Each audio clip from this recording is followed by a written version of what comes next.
Hello, good evening, everyone.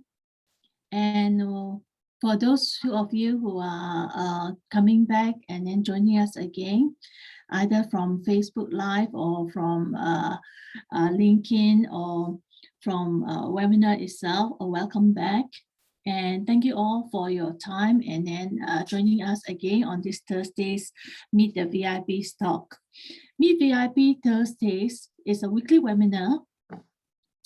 And what we do here is to invite the industrial experts, lawyers, and tax agents, entrepreneurs, CEOs, and then those who are expert in Asian market to join us.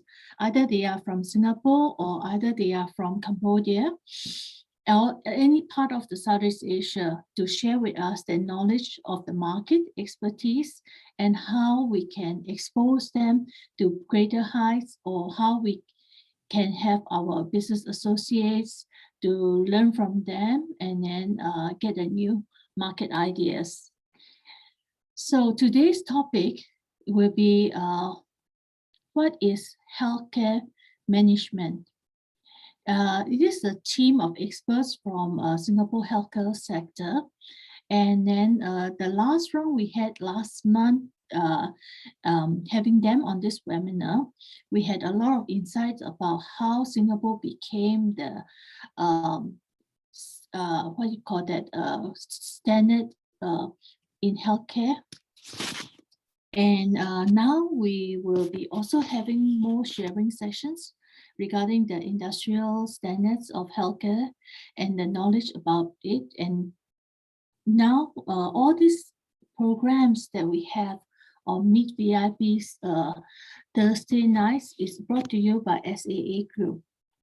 SAA is a Singapore Asia Alliance Group, which is located in Singapore, and we primarily promote Asia's investment and property developments in Asia. So I'm Gina Lisa Ong, the host for today. And I will host all the Meet VIPs Thursday webinars. And you can check me out in my LinkedIn under Gina Lisa Ong, or you can look into social media under Gina Lisa. So now I'm delighted to bring you today's panel of speakers, which will be from Lion of Judah. And they are a Singapore healthcare consultant company, and we will be having in the panel Mary, Amelia, and Joshua. Little bit about their company. So their company's vision is to guide and nurture the crucial importance of excellent quality healthcare, and importantly, patient safety. Their mission is to provide and install end-to-end excellent healthcare service. So isn't that a great thing? A little bit about Mary. Now, Mary is the principal consultant of the healthcare group. And then she has been in the healthcare sector for over 30 years, highly experienced, and she's also a healthcare regulator with MOH.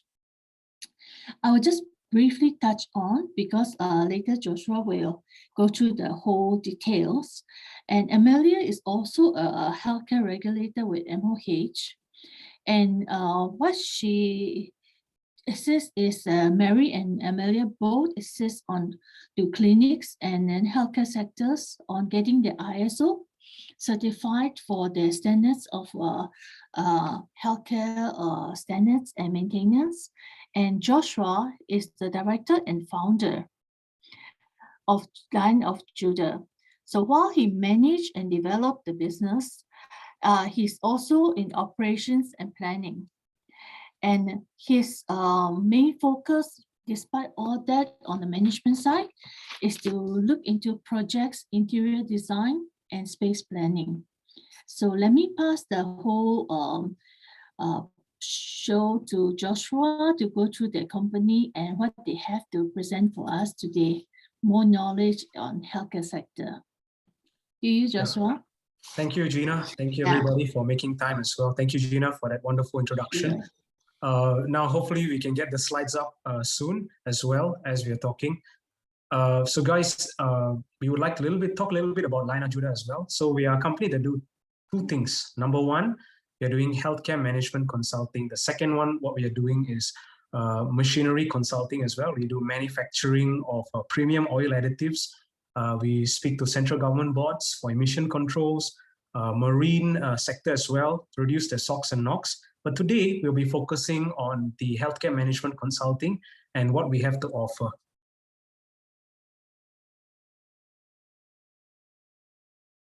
So a little bit about Mary, as Gina had actually spoken a little bit about her. Now, Mary is a retired Ministry of Health senior auditor. Now, she and Amelia as well, the other speaker, they are combined, they have actually audited over 7,500 healthcare institutions in Singapore, private hospitals, general hospitals, clinics, medical centers, you name it, they have done it. You know, so it's even the building of nursing homes, looking at floor plans, vetting them, speaking to the architects, giving them the advice. And we've also involved in a lot of the consulting work as well, given to some of the organizations. And their experience reaches far more than that into education as well. And you will also notice later on about the nursing education that we provide for our clients, not just focused on building the healthcare business, but also training the trainers, training the staff. And how do you make it a cash cow business for healthcare with the people, not just the facility itself, not just the equipment itself, it's the people. So I would also like to go into today's topics. So in today's topics, and we are going to talk about a little bit about healthcare operations and management. We're going to talk about leaving a legacy, and learning never ceases. Now, Mary will be taking and talking about the healthcare operations and management and leaving a legacy. Amelia will be going through with us learning never ceases, and together with me for infection control linked with design thinking. So I hope that keep your ears open, keep your water beside you, and I would like to pass on the time to Mary.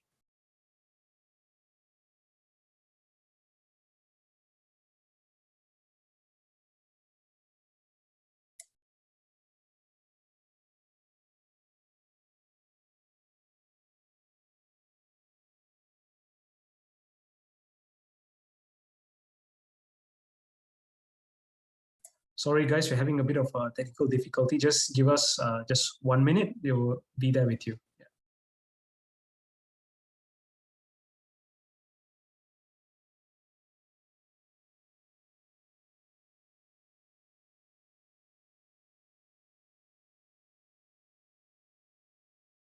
Okay, here we go.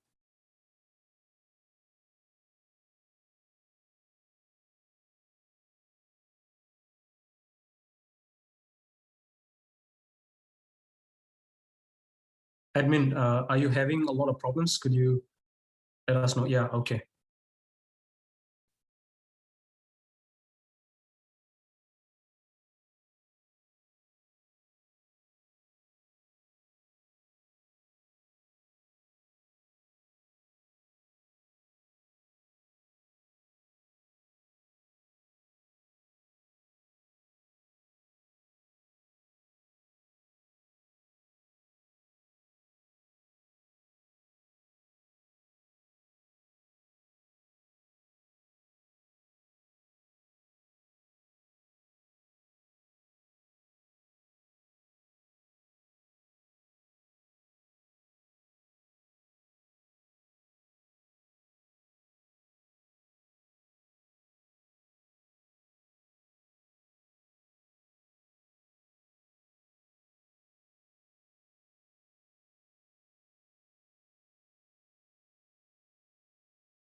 And adhere to governance, leadership, infection prevention, and even medication management. Now, standards of health. Hi everyone. Let me just restart this. Jason here. I'll just restart the video. Just bear with me. Sorry. Okay, just going to restart and it should be playing right now. Thank you.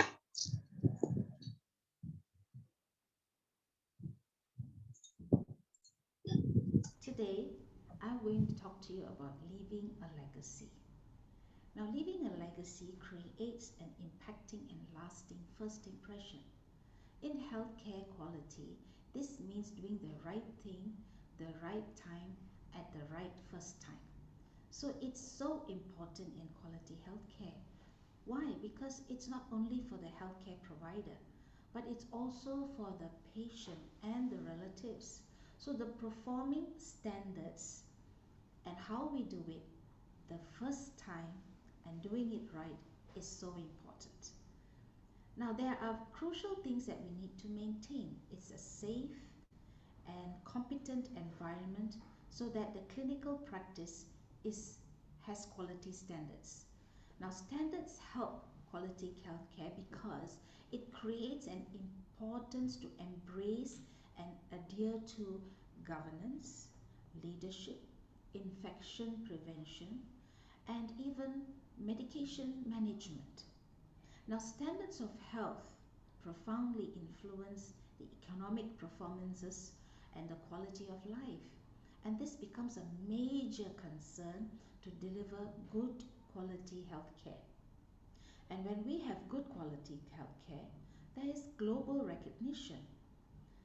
When there is quality excellence found in a healthcare institution, this news reaches out to the public and becomes a talk of the day and invites more patients and expects that this will lead to a definite global recognition. Now let's go on to the measurements. How do we measure the improvement of our facility? It all depends on how you want to measure the success of your business. Again, it comes back to the quality of care that we give. Now, how do I measure this quality of care? There are a list of key performance indicators. We call it as KPIs. This acts as a guideline, a sort of metrics for the success of your institution.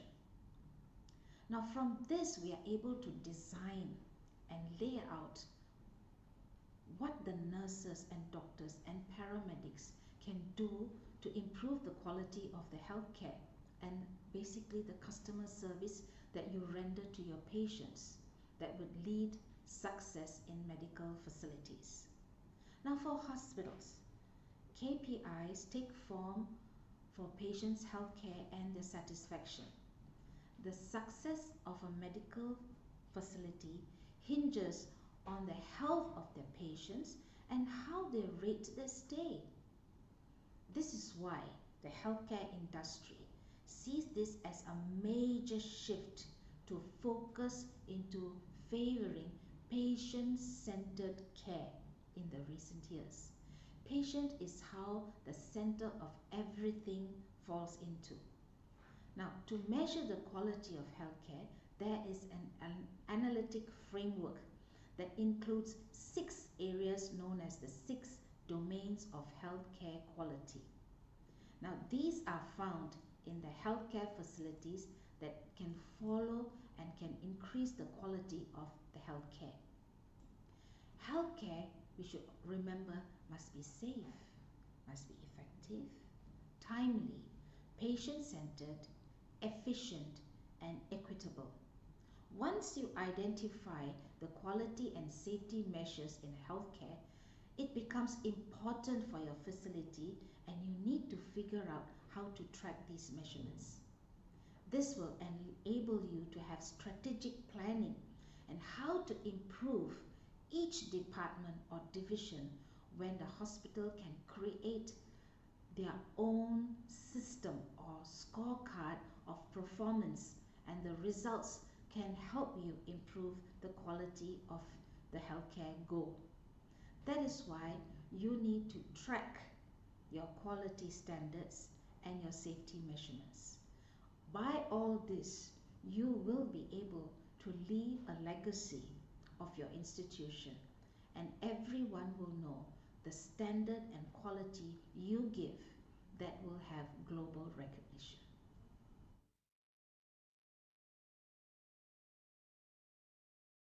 Hey, evening everyone. Now I'll be presenting about learning never ceased. There's a saying which states, learning is an endless process, hence we are never too old to learn or too late to learn. I feel this is so true, especially for healthcare. Healthcare is not simply doctor giving consultation, nurses giving injections, patient recover, then end of story. However, I think it encompasses more.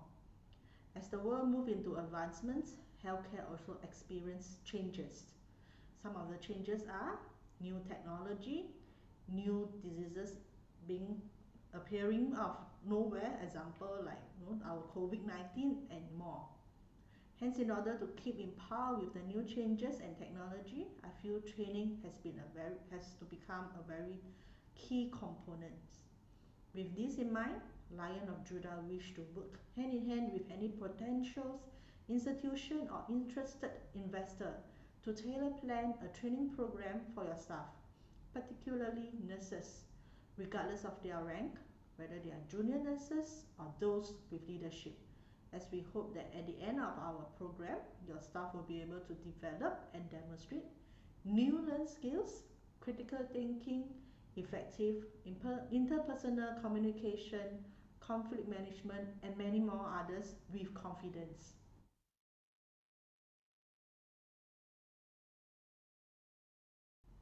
Hi, I will be presenting about infection control with design thinking. Many people will be puzzled. What does this mean? It simply means infection control with a better plan to prevent and reduce the spread of disease in the hospital. As we know, hospital germs are always floating in the air, spreading in any medical facilities. Hence, space thinking and design thinking is utmost important for the prevention and reduction of this germ being spread. As you can see in the picture shown, I believe that everyone would like to be in the environment portrayed on the right hand side rather than the one on the left hand side where all the germs are flying everywhere. But do you know that in reality we are actually faced with the situation on the left the very moment we step into the hospital? It is because when we are well, we carry microorganisms on our body and it is shed into the environment. This situation will be worse for people or patients with higher infection illness. Thus, to reduce or counteract this risk, the institution will need to work hand in hand with the infection control department as well as an interior design that is well versed with infection control designing.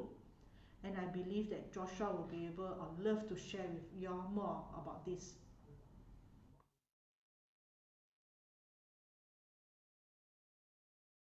Thank you, Amelia, for your sharing. Now, guys, we're going to go into design and architecture, specifically on the topic again of infection control. So there's going to be 3 points I'm going to cover. Number 1, overall infection control, topic of cross-infection. Number 2, infection in disinfection routines. And number 3, building materials and fittings. So I'm going to keep it simple, something that any simpleton or any layman can understand, right? So number 1, let's look at overall infection control, topic of cross-infection. Now, when you go into a healthcare facility, you might be actually seeing this because of COVID-19 in the supermarket, you're going to the malls. You will notice that the path that you walk, your pathway that you walk is controlled. You might not know it, but space planning, interior design, architecture make it inevitable for you to walk through that entire process, right? So the principle is moving from a clean space, a clean area, towards a dirty area. So this is where a nurse will not walk from a dirty area to a clean area, but she will walk from a clean facility all the way to a dirty facility, or what do you say, infectious area, potential infectious area, so that it's not carried from that area back to a clean environment. So you might have a clean patient who is not infectious coming in, who is not being able to mingle with an infection. So we prevent that from happening using space planning, architecture. A simple wall would do it. A simple furniture, just put it there at a certain location so that people will not prevent them from going to the other side, or prevent them from walking to that area. It could just be a small feature as well. It could be just a partition as well. So this is how we use space planning. This is how we use furniture planning, and we curate the entire space so that we protect the individuals who are non-infectious from the infectious ones. And this is something that's very simple, but even, for example, when you might be knowing now, because of COVID-19, when you walk into a supermarket, there's only one pathway. Go this way and you come out the other way. You don't go in the same way as you're coming out, right? So that at least there's some form of barriers, there's some form of prevention. So this whole in-depth prevention of cross-infection comes from healthcare facilities, and the design of healthcare facilities, which is now slowly being implemented in our supermarkets and other like shopping malls and other areas that you might go to because of COVID-19. Yes. Now, let's go to the second part, which is disinfection in our routines. Disinfection routines refers to cleaning, disinfection routines of cleaning. So, example, you might actually be thinking of disinfection routines which may be focused on cleaning crews. That means once a patient has finished their procedure, doctor has finished the procedure on operation, you might have some of the bodily fluids on the patient bed or the patient couch. And then the disinfection crew comes in, the cleaning crew comes in with their anti-germ liquids to clean up the space, right? But imagine cleaning that material again and again and again. It doesn't wear off. You know, if it's a normal fabric, it's a woven fabric, or maybe it's a certain kind of a simple material, it will wear off. So the kind of furniture that you choose according to the medical practice is very important, because it plays a part in disinfection routines. Now, the next point, which I feel that maybe most people would not know about, is building materials and fittings in a healthcare facility, which is not that obvious. Because for example, let's take for example moisture. What does moisture create in an enclosed area? You guessed it right, molding, fungus. You will have a buffet of molding and fungus if you choose the wrong kind of building materials. Let's say you put a wooden partition instead of the right kind of partition material that needs to be put in a healthcare facility, right? You have water spillage, you have constant dampness, and you have steam. Steam, most people might not know, but it's in the autoclave machines, right? Where you clean your equipment ready for the next procedure. So there is constant moisture that is happening. Each patient comes in, the doctor washes his hand in the basin. Simple thing of washing his hand in the basin, you have water spillage, droplets of water. So this causes an environment for mold and fungus to grow. So how do you prevent that?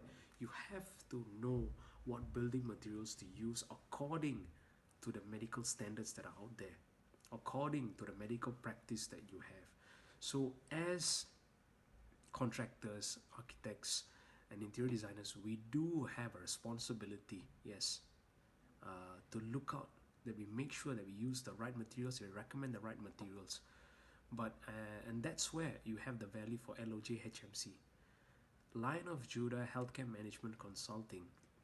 Our consultants who are experienced in this field have seen almost 1,000 overflow plans, facilities, and have corrected certain facilities as well. How do they have to change or renovate certain things that is not right, or maybe it's moldy or there's fungus, and some areas are not proper in infection control. So imagine a team of experienced consultants being married with architecture and is in design creatives, right? You will not compromise on aesthetics. You will not compromise, more importantly, on the principles of using the right materials and developing a space suitable for a healthcare facility and healthcare professionals to operate safely within. So let me give you an analogy of skin and bone. So the bones, you would say, might be designed design thinking. For example, the chair that you're sitting on, you would call it the thinking could be the bone being you're 45 centimeters away from the ground, right? It's probably the most optimal range to sit down. It's based on ergonomical studies. The principle come from ergonomical studies, right? But the decoration, the skin on the chair, it could be black, it could be white, it could be polka dot. You know, of course, there is also different kind of materials that can be used for your comfort or for the use as well. That comes from the principles, but you get the overall picture. What is the bone? What is the skin, right? And when we combine both together, you have something that is good in principles, you have something that is good in standards, and you have something that is good in aesthetics as well, combined together. You have something that is holistic. And that is what we want to create even in LOJ HMC. And I hope that the facilities and even the clients that we want to engage with will also have the same mindset as us, that we want to create something holistic. Yeah. So thank you again for your time, and I hope these 3 points have brought you some enlightenment. Yeah, thank you again. Thank you guys for your time, and unfortunately we have come to the end of the seminar. So I would like to encourage people who have questions, who are investors in healthcare facilities, or you would like to start up a new healthcare setup, please reach out to us at our website www.lojworld.com, or take the liberty to email us at contact@lojworld.com. There is also a QR code of our number on the screen, so please scan it, and if you'd like to give us a ring, please do. Thank you again for your time. Please enjoy the rest of the night and blessed weekend that is coming up as well. Okay, thank you everyone for the presentation. And wow, we will later have a question and answer sessions where Mary and Amelia or Joshua can answer. So if you have any questions now, you can write in the chat box so that we could ask them. But if you are the Facebook users who are seeing our live broadcast and then a repeated one on the later days, please do write in our Facebook that you are watching this video, all your questionnaires for them, and we will make sure to get back to you. So let's have some questions coming up. And while we're waiting for that, it's really an insightful thing that, Joshua and then Mary Amelia has presented today to us. I mean, who would have thought that when you go to a luxury or even a well-cleaned standard of hospitals or clinics, there's every single corner of that clinic or the hospital is well thought of, you know, every single thing that we touch, we sit, and then every step that we walk is well thought of, you know. So this is called the quality standard of healthcare system. I mean, I've worked in third world countries, overseas, and then, you know, I have witnessed rats running around in clinics. So, you know, it's really, how to say, when you come back to Singapore, you really appreciate our healthcare system after you have gone to a third world country like that, you know, but it is improving, and it's more about knowledge and then how we pass on the standards. So yeah, Lion of Judah is really well experienced. So if you are healthcare professionals or hospital owners, which I know a lot of my LinkedIn viewers are owners of hospitals in overseas, so please do contact them and then see in any areas that they can assist. Please do log in. And okay, let's go for the first question. So I think I will ask Amelia on the first question. Amelia, could you answer for us? How does healthcare keep in par with the new technology or the disease? Okay. And thank you, Gina, for the question. No So I problem. think that healthcare is always evolving. There's always new diseases coming in. There's always new technology. So I strongly believe that teaching training is very important because it's always good to keep whether the staff or the leadership team updated with the latest technology, also with the latest skills, so that they can actually handle or tackle the situation that's on the ground that happen every day in healthcare. Yeah, hope this answers to your question. Yes, thank you. Now I'd like to ask another questions, and that will be can I ask Mary about it? So one of the measurements to improve a healthcare facility is set in that thing that is a quality of care for improving the health facility and the quality of care is by 6 domains of healthcare quality. So what do you mean by the 6 domains? If you can elaborate and explain to us.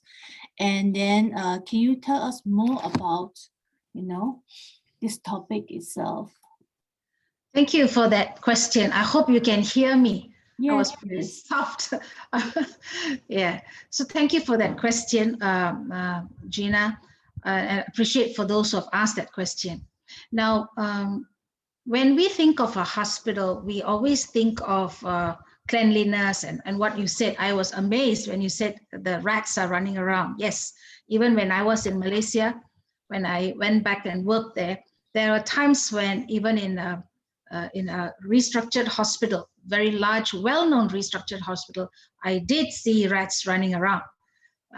We do have, but it's all controlled. Now we don't have anything because it's all controlled, So that's where I bring in the 6 domains to you. I want you all to think of a clock. Now the clock has got 12 points, right? I want you to think of 6 points: 12 o'clock, 2 o'clock, 4 o'clock, 6 o'clock, 8 o'clock, 10 o'clock. Okay, 6 points. So 6 domains. I want you to look as when we give healthcare for Lion of Judah, we believe in a holistic approach. So it's a clock, it's a circle. Okay, and the 6 domains are each one of those 6 dots, right? So what are those 6 domains of quality healthcare?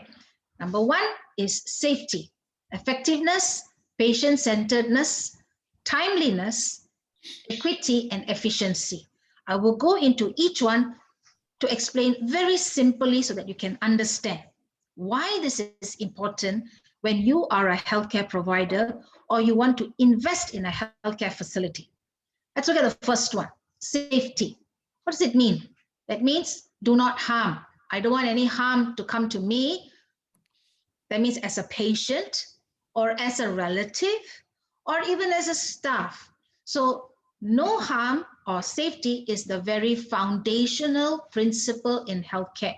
So the goal of healthcare should be to improve the outcome without causing any harm in the process of treatment, from admission to discharge, the whole journey of the patient. So when I say that it's even from mistakes with medical procedures or even any challenging outcomes that can happen, even to a healthcare staff. We have heard many times if something untoward happens to the patient, not for the reason of any medical treatment, out of anger, the dear relative who loves his family member who's sick actually attacks the healthcare staff. So that is also a safety that we have to look into. So it is also how we inculcate the attitude of safety into the healthcare facility so that this practice must be embedded as the very foundation of any healthcare practice. That's the first one. Second one is effectiveness. I give you a very simple example. Imagine a 5-year-old child, okay, comes with a simple ear infection. What happens? Immediately they give them broad spectrum antibiotics. This antibiotic can even is also given in a patient who's got septicemia or after a car accident, you know, broad spectrum. That shouldn't be the way. So the treatment should be targeted for that simple ear infection. So what is the goal here is to review the patient's current condition, and we provide appropriate treatment so that the what do you call, the patient's care is taken care of. And not only that, every healthcare staff must have an up-to-date knowledge of the latest treatment, irrespective of the doctor or the nurses or paramedicals, the latest technology, and what is the outcome to ensure that the patient receives the treatment effectively for their respective conditions. So safety, effectiveness. Let's look at the third one in our clock circle, patient-centeredness. We all know each one of us are created beautifully, and we all are unique, and we must be treated the same way. Two patients can come to the counter and you find that both of them are diabetic patients. So you think, diabetic, same medicine, blood test, that's it, finish. No, that's not the way. So we should actually treat them in view of their uniqueness based on their culture, the way of eating, their lifestyle, and so many other specific needs. So we have to look into all this.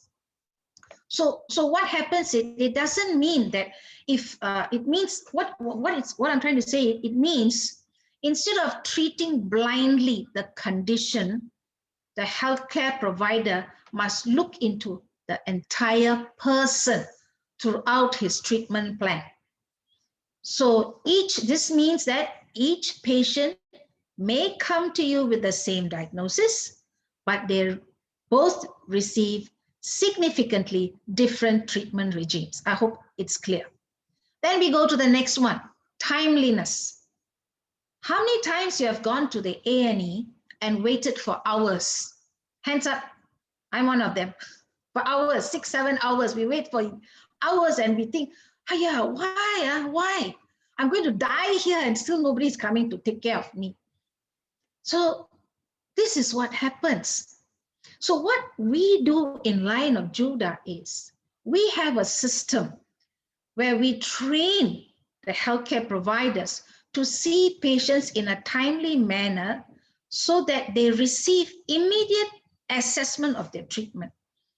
So what happens is not only they will not be frustrated because of the delay, they are also protected from any life-threatening issues because they're waiting so long. So healthcare system needs to consider the barriers to prevent or delay treatment and allow the patients to receive treatment and preventive care in a timely manner. So Lion of Judah has a way of doing things. We can educate your staff, train your staff. That's where training comes in. And let's look at the other one, equity. Every person deserves a high quality care, irrespective who they are. I have seen and I've read many studies across various demographic regions. And I was actually very surprised to see that the care is actually based on race, gender, and whether they are poor or rich. That shouldn't be. So what we do is we do our best to change that mindset and tell them race, ethnicity, gender, income should never, ever be a barrier when someone comes to receive healthcare. So healthcare providers should always be aware of the current biasness in the system and should work against this mindset. Okay, and the last one is the one that completes it. Now, if you look at a clock, you have the hour needle and the minute needle. It is moving all the time. So in this 6 domains, it moves all the time at different timings. All right. So the 6th one concludes, make sure everything goes right. And what is that? efficiency in care. Healthcare system meets everyone's needs. But in the end, what happens if you look at the bank statement? The owner of the healthcare or the CEO or the CFO will have both his hands on his head. Why? They are in debt. What happened to the system? They are bleeding. Oh my Lord, what's happening? That's where we call you need to have an efficiency. The sixth one is the one that brings the healthcare management system into action. We have a method of doing it to ensure you don't bleed. You don't bleed, that's the main thing. If you're bleeding, that means there's something wrong. So that's when Lion of Judah comes in and say, hey, we are here to find out where you are bleeding and cauterize that place. That means to stop that bleeding, reinforce, and help you to build up so that you don't waste what you actually started with a good goal. So it's very simple to improve your workflow and allow the healthcare providers to be more efficient in your daily care. I hope I've answered your question, audience. And thank you, Gina, for helping out to bring out these questions. So I hope the 6 domains of healthcare has embedded into your hearts. Thank you. Yeah, thank you, Mary. But some of the points in that 6 domains actually is referred to medical oath, right? I mean, my mother is a medical doctor, so I know the medical oaths, and then normally doctors should embark on these medical oaths, and nurses also, correct? So it's a bit, how to say, sad that sometimes we have to remind and retrain them, and on the yes, I agree with you, but it happens. So that's where we need to educate, constantly remind and say, hey, yes, we are here to make a bit of money, but at the same time, we cannot look at the outwardly of the patient, outwardly appearance of the patient. You know, so it happens. We are all humans. We must understand that. So what happens is we have to train them to change their mindset. So that's when Lion of Judah comes in with that concept of training. Amelia mentioned about training earlier, Joshua also. So the training helps to change their mindset. Yeah. You know, we also have various programs to help them with this. So this is very important, where at the very foundation, these are the foundation that helps every healthcare facility or healthcare provider or anyone who is thinking of being an investor. This is something you have to embark when you are thinking of healthcare service. This is where I really thank the healthcare system over here in Singapore, because I think last week only I was talking to a colleague of mine who has came back from stroke. So I asked him the whole procedure of stroke and how it happened. So he knew it was stroke. He was within 20 minutes, he went to a hospital. But by the time he reached the hospital, he was struggling to get out from the taxi. There's no way he can move his body anymore, you know.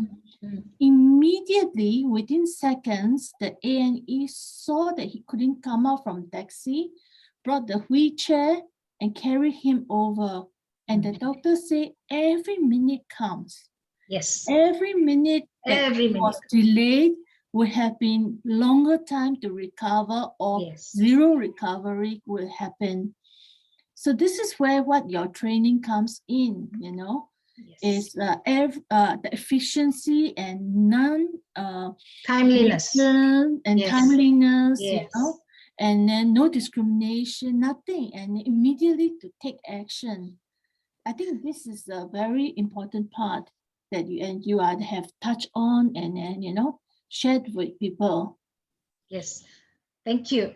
Yeah, thank you so much. So talking about the quality healthcare, I'll be bringing in Mr. Emmett Cole to talk a little bit about how he, as a developer, is bringing Singapore healthcare system, Thomson Medical Group into Cambodia market. Just a 5-minute talk. So Edmund, would you come in to share with us a little bit on that?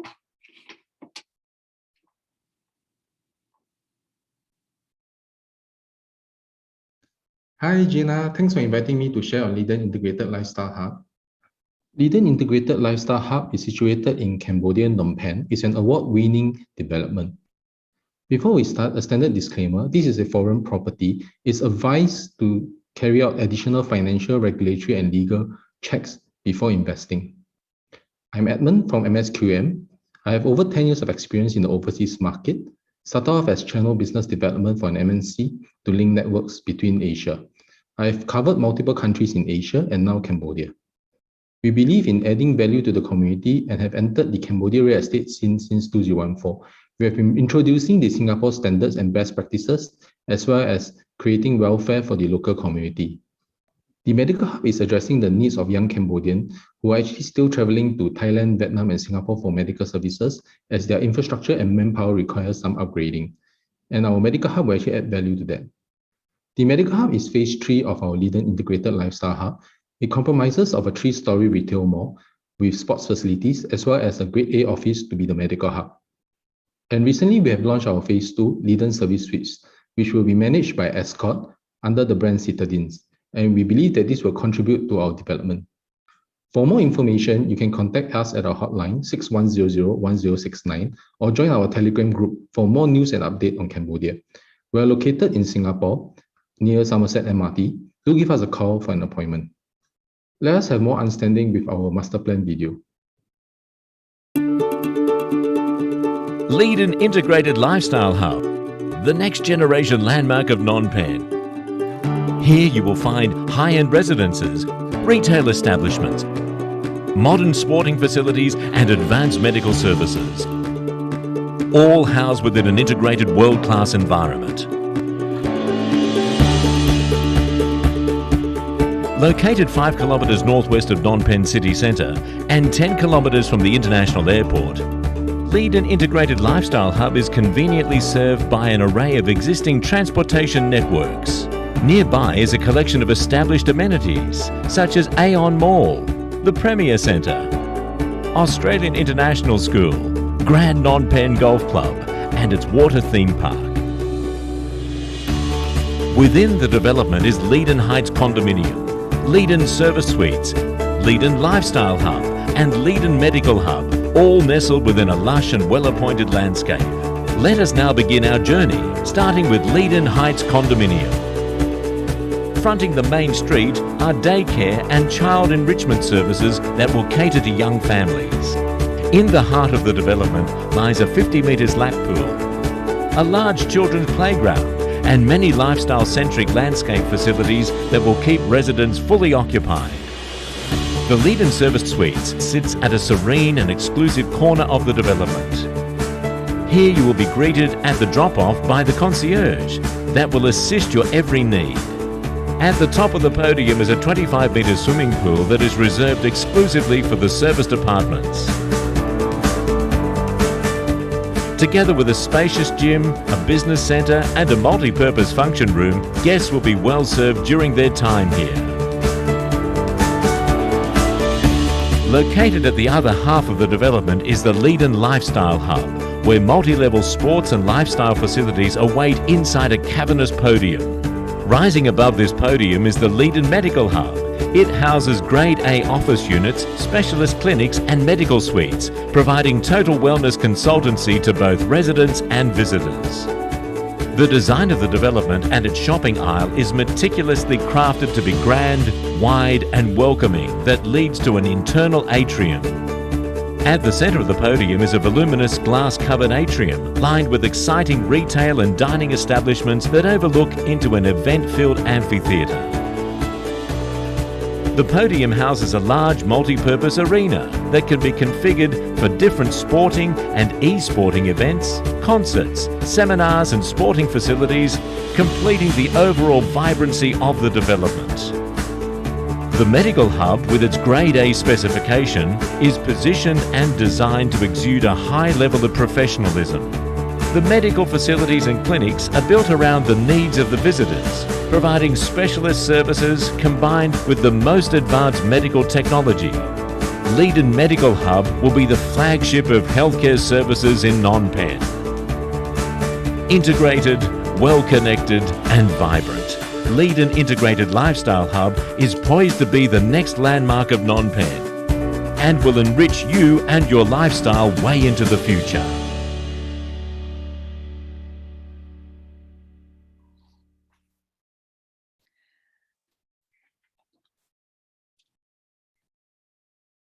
Yeah, thank you. Thank you everyone for today's talk, and then all the participants for sharing their sessions. And yeah, we hope to see Lion of Judah again in August or so for some more talks to share with us. And thank you, Edmund, also for this. And once again, this webinar is brought to you and then by SAA Group. SAA Group is located in Singapore, Somerset at the Centrepoint, JESCO. So we have an open house every Sunday, which you can come and visit from 2 to 6 p.m. with appointments. And then what we feature in here is we have more than 3 showrooms featuring all these developments as shown on the screen. And some people even call us as a little Cambodia because we have all the Cambodian properties showcases in one-stop center. So every Sunday, 2 to 4 p.m., you can come and take a look if you are interested in overseas properties. And then we have other talks also. Every Friday, we have a talk on Mandarin to cater to our Mandarin Chinese speaking audience. And tomorrow we will be talking about process flow of property handover when you buy an overseas property. Things to look out for, how to check, and then what is the handover regulations, and then how to go through the whole process. So this will be presented by JJ, and then tomorrow 8 p.m. Friday that is, and Saturday also at 8 p.m. we will have Justin Lee to present under this Asian properties talk. So this week we have a talk on Diamonds Island, exploring Diamond Island, which is in Phnom Penh in Cambodia. She will talk about all the famous sites, food, and then also what are the investment opportunities or what are the exciting developments that is going around in the Diamond Island. So thanks all for tuning to us. Next Thursday, please do join us for another interesting talk. We'll be talking about catering to talk about Singapore government grant next week.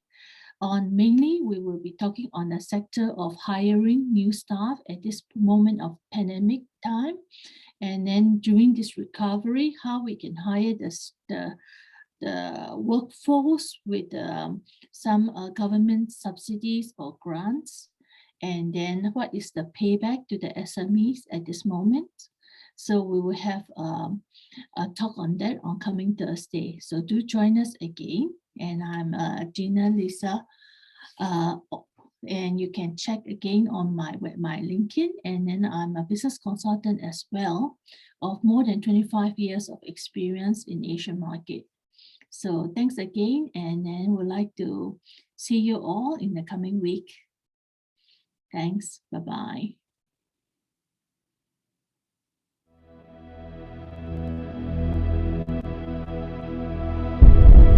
In the 1st century AD, the Bonam dynasty established one united kingdom, and the history of Cambodia started.